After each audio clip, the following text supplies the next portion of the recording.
There we go. Hi, everyone, and welcome to today's Athlete Chat. Shout out to Cottage Lane and all the WADA kids listening today.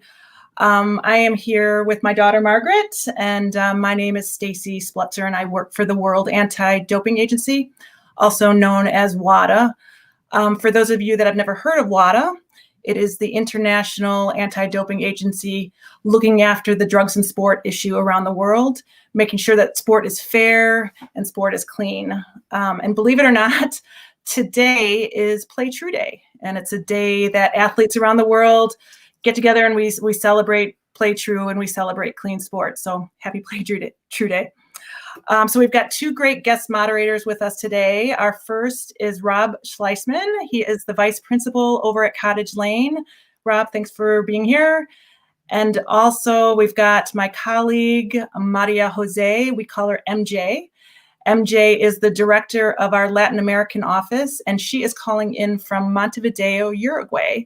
And she's got her two kids with her, Francisco and Josefina. Happy Play True Day, guys. And I am just so thrilled to have an awesome guest athlete joining us today. Lauryn Williams, thank you so much for your time. You're a great ambassador for WADA. You've been a great friend to us, and you are the first American to ever medal in both the Summer and Winter Olympic Games. Over to you for some opening remarks. We've got lots of questions from kids, and happy Play True Day to you, my friend. Thank you. It's so good to be here. I am excited to chat with all of you. So just a little bit about me. I am from Detroit, Michigan in the United States. And I was living between Detroit, Michigan and Pittsburgh, Pennsylvania for quite a while. After living in Pennsylvania, I went to the University of Miami. And I think that's kind of where the story all starts for me.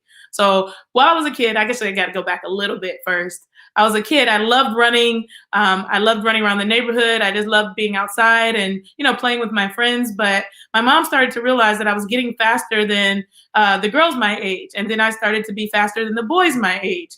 Then I found out I was faster than some boys that were older than me. And they were like, hold on, wait 1 second. You must have some talent here. And so my love for running started to grow because I really love to compete. But the thing that was most important to me was getting an education. And my parents always said that education could take you anywhere you want to go. Well, little did I know that sport could also open a lot of doors for me. And the door that sport opened for me was the opportunity to get a free education at the University of Miami. So after I finished high school, I went on to college. And after 3 years of being in college, I was working really hard to impress my coach, to do all the right things. And not only did I win the national championship after being in college for 3 years, but I also ran the second fastest time in the world. And that year was 2004, and that was the year of the Olympic Games. So immediately I was going from being a college junior to being a professional athlete, competing and representing Team USA. And it was a really cool, fun time in my life, but it was also a little bit scary because all I was planning on doing was being in college, being normal, hanging out with my friends. And all of a sudden I had to represent the whole United States on a really big stage, and everybody was counting on me to win. Well, one of the things that my dad told me during that time was, as long as you put your best foot forward, there's no such thing as failure. You get to the end of the day or you get to the finish line and you may not be the first person, but the thing is that you tried your hardest. And then if you did, you have no regrets. And so that really helped me get less anxious and feel better about myself and be a lot more excited to just go out there and compete and put my best foot forward. Well, I ended up getting the silver medal in the Olympics at age 20, and life just took a whole new meaning for me. I got to run in 3 different Olympic Games over time. So in 2004, it was in Athens, Greece. 2008 was Beijing, China. And then 2012, I got to go to London, England. And lots of different places all along the way. But then I decided I was done with track and field. I wanted to start using some of the education that I got over time, and I was going to move on to something different. But little did I know that I wasn't quite done with sport. I met a friend in the airport that I competed with for a while, and she told me about bobsled. So we were both headed to the same destination, and she was telling me all about bobsled. I was like, that sounds really cool. So I tried bobsled, and in less than 6 months, I was headed to yet another Olympic Games. Something I could have never planned for or thought was going to happen, but it did. And I feel like when opportunity knocks, we've got to be just ready to rumble and really open to the opportunities that exist. So it was a really, really cool time in my life. I got to make all kinds of new friends. I got to go to a new place. So the Olympics were held in 2014 in Sochi, Russia. And that is a place where I earned a silver medal after, like I said, just competing in 6 months. And I was just like, wow, like you never know where life is going to take you. But I think a lot of it is about being open to the opportunities that exist, but also being kind and being perceptive of all the different things that the world has to offer. So with that, I will leave it over to Rob and Maria Jose to ask me some questions. Hi, thank you so much, Lauren, for opening up. Yeah, it's exciting to be here. And Stacy had led with, you're one of only five athletes in the world to have won a medal in both the Summer and the Winter Olympics, as well as the first American to do so. What's that like? What's that feeling like? If you can just share that with us. I think that the feeling is one that, makes me very proud. But I think the thing that I most is most important to me is this idea that I didn't know that this was going to happen. So like I said, being ready for the opportunities that exist and always being prepared so that when life throws you some sort of curveball that you can just catch it. I think that was the thing that was really cool because I had no idea bobsled was coming. But when it came, I was like super excited to say like, oh, wow. What a cool opportunity. I wonder what I can learn from this experience. I wonder how I can grow from this experience as opposed to being afraid. And, sometimes uncertainty makes us a little bit scared. Very cool. So what inspired you? You talked a little bit about a friend that inspired you to switch from sprinter to bobsled. And I think you retired from sprinting and then changed to bobsled. Is that correct? That is correct. So I was in my last year of track and field when I decided to go into bobsled. So I had some injuries and I had a career that was really long as a track and field athlete. So 2004 to 2013 is the time that I got to compete as a track and field athlete. And generally athletes sometimes get to compete in one Olympic Games and, they're really lucky to be able to do so. So I was lucky to have a much longer career, but, I started to have trouble with injuries and I started to struggle with my weight. Even though my nutrition was really good. And so I was trying to figure out how to use my body in a different way. And I think that's an important message is, maybe you played basketball at one point, but you got too short or, you ended up being too short because everybody got tall and, it wasn't the best sport for you anymore. It doesn't mean that you're not athletic. It's figuring out how to use your body in the best possible way so that you can reach your full potential. So not being afraid to try something new and not being afraid to stay active. Very cool. So yes, you did. You had a long career. So from 2004 to 2014, that's 10 years of Olympic run. I would ask, what's the difference in the training from sprinting to bobsled? So what was that like for you to transition and the type of training that you had to do? Obviously the climate and where you were, but just thinking about what that entailed for your body. Yeah, so sprinting is a lot more running and weightlifting. So there's, more running, less weightlifting, whereas bobsled was a switch. You did a lot more power exercises and a little bit less sprinting. So as an example, I went as far as 250 meters as a sprinter to make sure that I was ready and prepared to run my 100-meter race. I needed to run a little bit further so that I had really good endurance to do my shorter part. But then when bobsled, I had to run 30 to 60 meters. So the actual race was maybe 30 meters before I jumped in. So I trained a lot more at 60 meters. So a really strong 60 made me a really good 30-meter runner. And that was like probably the biggest difference between the two is one was a lot more running. The other one was a lot more power, but both of them required me to be a powerful athlete. So I had to be very strong. We talk a lot about emotions at our elementary school level with students and kind of feeling the emotion. So is there a difference between when the shot goes off or the green light goes off at the start of the race for a sprinter or at the bobsled? How did that feel? What was the difference in the emotion when both races start? Yeah, so for track and field, I'm the only person that's participating. The race is mine to win or lose. And so it's kind of tunnel vision. You go from a point of being very aware, like, oh my goodness, I'm in this stadium and all these people are watching, to kind of zoning in on the starter and, only hearing him because you need to be able to be ready to react to the gun, to kind of not even remembering the race. So the days that I remember the race are the days I didn't do so well. The days that I kind of went into a zone and very seldom remembered, it was kind of like everything was on autopilot and it went really well for me. Bobsled, on the other hand, there was another person counting on me. So if I messed up, I messed it up for her as well as myself. And so it was a lot more pressure, a lot more butterflies to make sure that I was, ready to go, because if I was having a bad day, I could cause someone else to also have a bad day. Very cool, Lauren. I'm going to turn it over to MJ now from WADA to ask a few more questions. Hi, Lauryn. Good to be with you. Josefina has some questions for you, and then I'll take over. Hi, Josefina.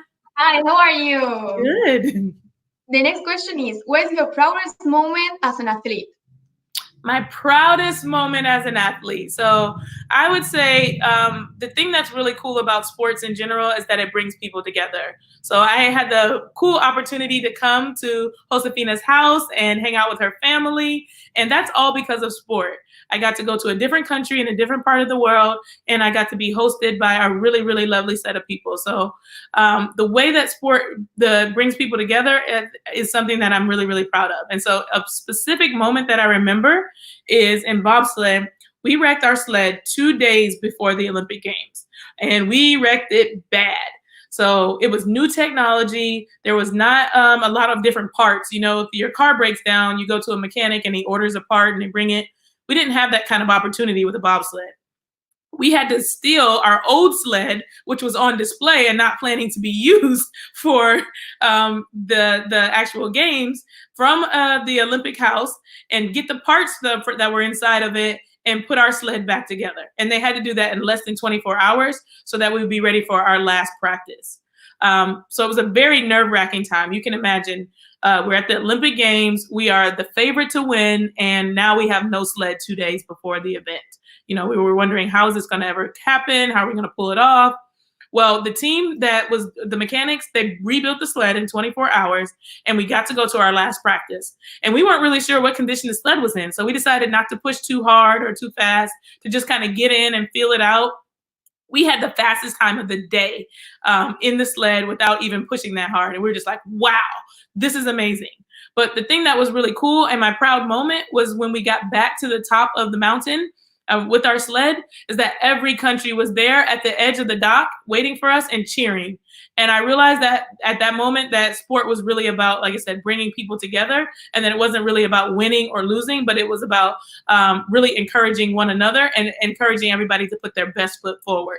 Because the games would not have been the same if me and my partner would not have been able to compete, especially as the favorite to win. And people realized that. It wasn't that, oh, good for them, they lost their sled. That's the kind of things we sometimes hear, but it was very much, we want everybody to show up. We want everyone to put their best foot forward. And it made me really proud to be a part of Team USA at that time. Whoa, that's impressive. Thank you very much. Next question, Josefina. What is the difference between a 2- and 4-person bobsled? Ooh, this is a good question. So a 2-person bobsled is the kind of sled that I was in when I competed in the Olympic Games. Generally, the 4-person bobsled is only for the men right now. So just recently, in the last couple of years, they've started to allow the 4-person bobsled, where women can compete with the men, but it's still mostly a men's dominated event. So 1 woman and maybe 3 guys will get in the sled, which is a little bit uneven. So generally 4-person sled is 4 people. It's a little bit more complicated. It's a much bigger sled, but also it's a sport for boys so far, but we're going to make it a sport for girls as well. 2-person bobsled, it has both men and women, but it's also, like I said, a smaller sled, so it's a lot faster. And then there's just there's only 2 people. So the first person is going to be the driver, and the second person is going to be the brakeman. I was the brakeman, so I didn't drive the sled. My partner drove it. So she ran, jumped in, and started to drive it. And I would keep running a little bit more after she was in to make sure that we were going. So if you've seen the Flintstones, you know how they run their feet and they're going really fast and that they don't have an engine in their car. That's kind of how I am. I'm the Flintstones to get the engine going, and then I jump in and we keep riding. Well, thank you for that specific explanation. We will now go to school questions. I'll switch it to Rob. Lauren, I love the passion that you have for this, and it's awesome to see. Yeah, I want to switch to some school questions because we got a lot of students out there. What was your favorite subject in school? Oh, my favorite subject, easy one, math. I really, really enjoyed, the numbers. I like the problem solving. I get really frustrated sometimes when I had a really hard math problem, but I would sit there for hours because I really wanted to get to the bottom of the answer, and I'd be so excited when I did. So math was something that was very stimulating for me. What do you remember most about being in elementary school? Most about elementary school. Well, I went to elementary school in Detroit, Michigan, and it was a private school. So we had nuns as our teachers. And we could actually be hit with rulers during the time that I was in school. So if you missed me, you weren't hit though, right? You behaved. I was always never got in trouble. But I remember too spelling bees. I think that's probably the biggest memory of elementary school, and studying those words and the memorization. And now that I'm older and I see things like spell check, I feel excited when I'm like, I don't need spell check because I'm really good at spelling words because of spelling bees.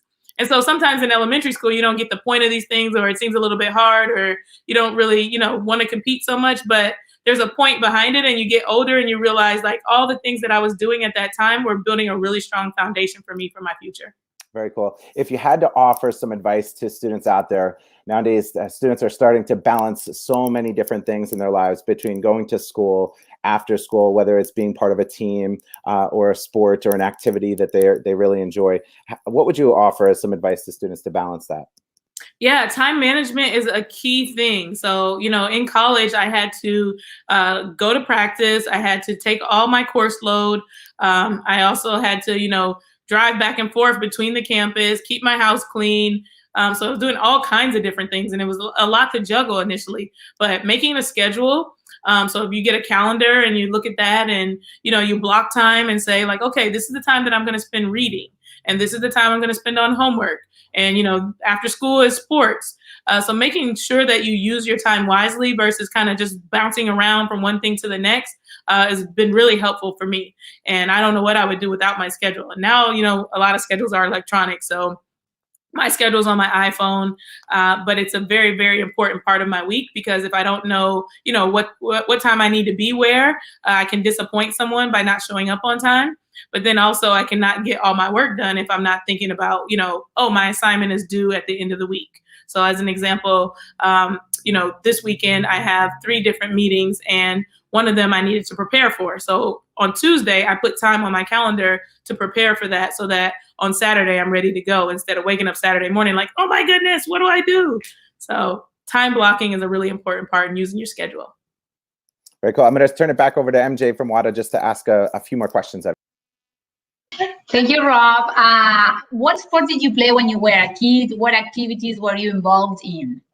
All the sports. I played everything. So Play True Day is a really cool day and a really, meaningful day in my life, because, what it means to play true is to do the right thing. And I think participating in all the different sports that I did taught me about sportsmanship. It taught me about being honest, about being a fair player. So I did softball. I did ballroom dancing. I did gymnastics, basketball, in addition to track and field. I didn't do bobsled when I was a kid. There was no bobsled when I was back then. But you name it, I pretty much participated in that sport. And I really enjoyed the things that I learned from participating in sport, like how to work together with others, because you have teammates, and how to resolve conflicts, because sometimes you don't agree. So sports teaches you a lot of different life skills. And I think the more sports you can participate in, the better. You just mentioned something about it, because you are inspiring a lot of kids and students from Cottage Lane, also from WADA and all over the world. And as you rightly say, today is a Play True Day. So can you tell us a little bit more exactly what does Play True means for you, and describe the values you think clean sports should have?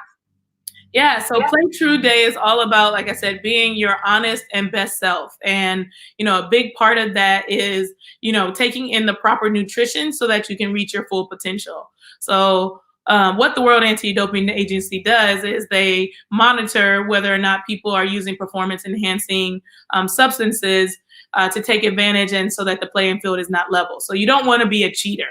And Play True Day is all about being honest, being fair, playing true. and like I said, using nutrition to make sure that you can reach your full potential. So eating the apples and the oranges, as opposed to looking for some pill to pop to try to, make magic and make yourself better instantly. Also, it's about, like I said, sportsmanship. So making sure that someone falls down, that you pick them up. You don't just leave them behind, because it's not about, win or lose all the time. You want to put your best foot forward, and sometimes someone will win and someone will lose, but everyone loses when someone is not treated right. So you want to make sure that people are being treated fairly, they're being treated with compassion and love, and that you're outside being active. That's all for me what Play True is about. Uh-oh, Rob, you're muted.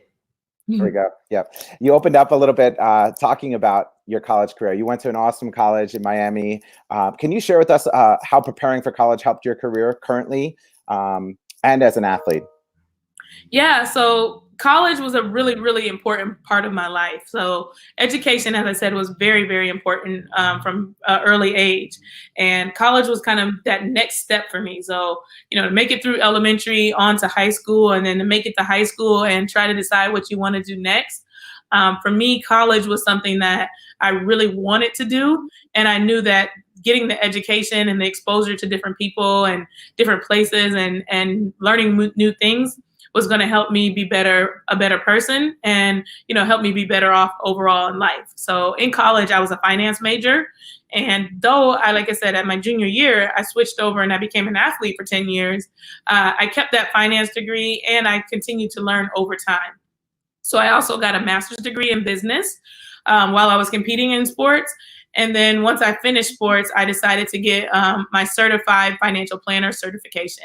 And so now what I do is I'm able to help athletes and other young professionals organize their finances. And it all started with my college education. So I told you I love math in elementary school. It turned into me being a finance major.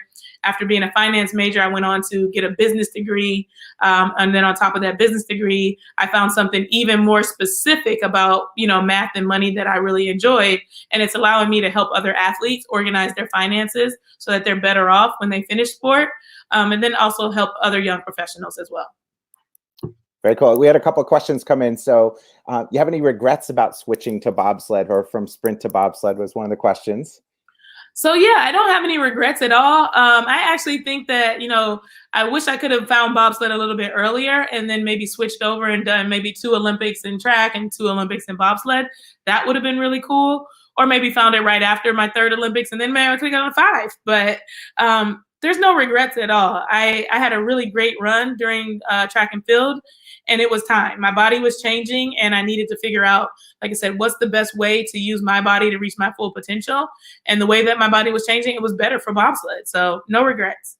Very cool. And this is our final question before I turn it back to Stacy. Is we're all safe in our homes right now. Do you have any advice or ideas on how to stay active during this time? What would you share with us?